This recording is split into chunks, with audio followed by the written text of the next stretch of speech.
Hey everybody, it's Stacie Duffy here, your Denver Metro real estate resource, and what I wanted to talk about today was safety when you're selling your home. So I know a lot of people don't think about this, but when you're selling your home, if you're using a realtor and listing it in the MLS, the more traditional ways of selling, or even if you're not, I guess, you're probably going to have a lot of people in your house. A lot of people you don't know.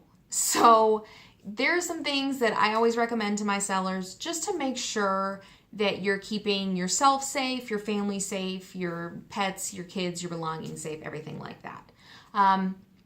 Number one is ask your realtor what type of lockbox they are going to use. So depending on the metro area, different styles of lockboxes are common. Here in the Denver metro, a lot of agents still use manual lockboxes, which essentially is just a lockbox with a little, combination lock on it or roller code lock or something like that. Pluses and minuses to that. Pluses are they're pretty idiot-proof to use. So everyone understands how to use them. What some realtors do to try to mitigate any safety issues or at least lower that risk is maybe instead of putting the lockbox on the front door, if there's a big sign in the yard saying the house is for sale, maybe they'll put it on, a gas meter or a water meter or a railing or something like that. That is a little less obvious because especially if the house is vacant, you want to make sure that you're not advertising, hey, there's nobody here, by the way, come in and do whatever you want. So some agents will try to hide that lockbox or at least make it a little less obvious, which isn't a bad thing. Personally, I use electronic lockboxes.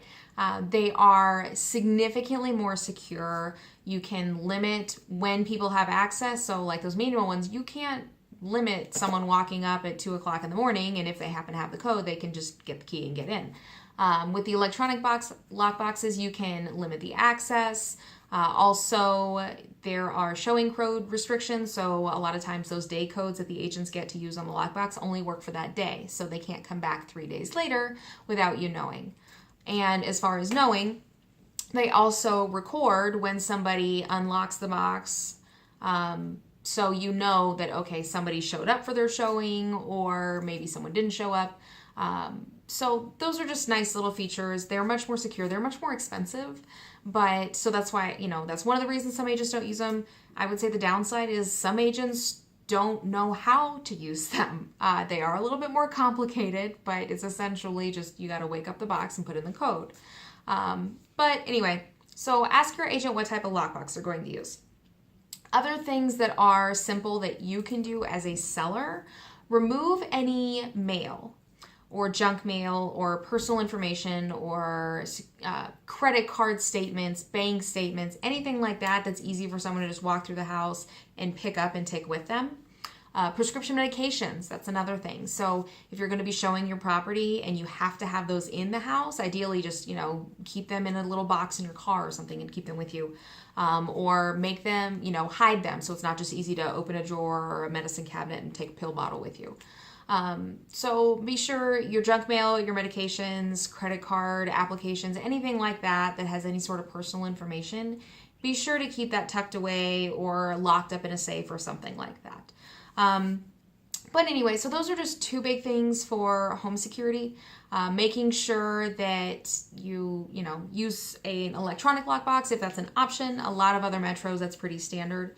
Or if your agent's using a manual, you can ask them to use an electronic, or if they don't, are there other precautions that they can take? And number two, hiding any personal information and things like that. So you want to make your house easy for people to get into that should be in there, but you don't want to make, anything else too easy to take with them on the way out.